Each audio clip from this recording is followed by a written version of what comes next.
Countdown to November, a very different kind of election for which McCain is a leading contender, as the women of wrestling were throwing each other down in the main amphitheater at an event called Ringin' Wet and Wild. America's presumptive Republican presidential nominee and his wife were gearing up for a tribute to the vet speech at the Wolfman Jack Memorial Stage, and Mrs. McCain's unexpected nomination as a contestant in the Bikers Beauty Pageant. Our number one story in the countdown, as we showed you earlier, John and Cindy among the special celebrity guests at the 68th annual Sturgis, South Dakota Biker Rally, along with, well, Kid Rock and Kelly Pickler of American Idol and Are You Smarter Than a Fifth Grader? I Doubt It fame. But at Sturgis, all is prefaced to the Miss Buffalo Chip Beauty Pageant and contestant Cindy M.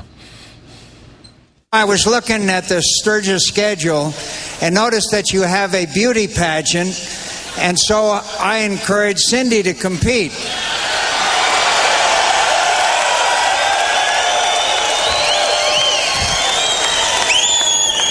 I told her with a little luck she could be the only woman ever to serve as both the First Lady and Miss Buffalo Chip. Unclear if the senator understood the full parameters of the Miss Buffalo Chip competition, as these video highlights from last year suggest, and these are the clean ones. Consider this the talent competition, which usually does involve bananas.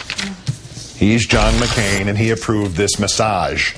It's turned out to MSNBC's own Rachel Maddow, also a host on Air America Radio. Rachel, I'm sorry. It's all right. I can take it. There seem to be two options here and two options here only. He didn't know he was offering up his wife for something that makes a wet T-shirt contest look like the National Spelling Bee, or he did know he was offering up his wife for something that makes a wet T-shirt contest look like the National Spelling Bee. Yeah, which is worse, right? The single most damning feature of this clip for me watching this is that he's reading this off that music stand. I mean, these are prepared remarks, which means he thought in advance about nominating his visibly horrified wife to take part in a biker beauty pageant. I mean, if he thought about this in advance and wrote it down, are there other things that he rejected as too tasteless or gross, and that this one made it through? It blows the mind. Well, I am actually going to disagree with you for the first time. Somebody thought of it in advance and handed it to him. Is it not pretty clear from most of Mr. McCain's public speaking that he has not seen the script until he actually gets in front of the stage? There is that sense, but this is not the first time that he has said something. He has brought Cindy McCain in kind of a gross way up in his comments. Remember when he just recently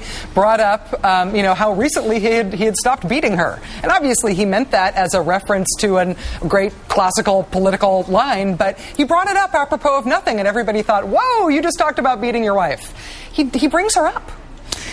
The bigger picture, when did the Sturgis Biker Rally of Sturgis, South Dakota become a public policy debate venue? I mean, does this visit by Senator McCain qualify as, dare I use this word, a celebrity guest appearance?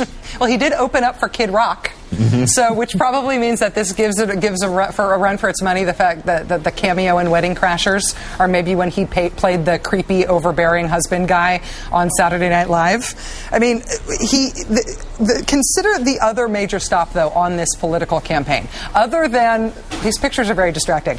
Other than Sturgis, the other thing he did is he went to the Enrico Fermi nuclear reactor, which was the inspiration both for the movie China Syndrome and for the Gil Scott-Heron song We Almost Lost Detroit. Yeah. So it's been good stagecraft all around for Senator McCain. And also, maybe a somewhat serious point contained in all of this this malarkey. On stage at Sturgis, he referred to preferring the roar of the 50,000 Harleys to 200,000 Germans cheering in Berlin. But in doing that, did he not sort of underscore the fact that those 200,000 Germans in Berlin actually showed up to hear Barack Obama speak, but the 50,000 bikers on the roar of their Harleys, they had shown up at Sturgis not to see John McCain, but to see, Kid Rock, Kelly Pickler, and a bunch of female wrestlers and other women not wearing tops?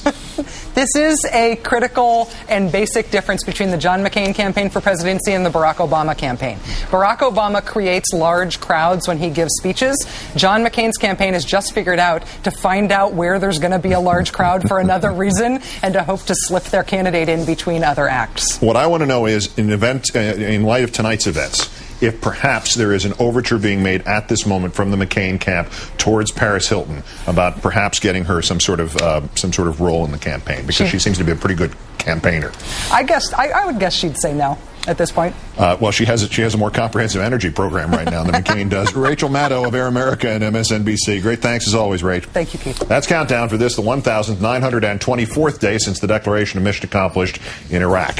I'm Keith Olbermann. Good night and good luck.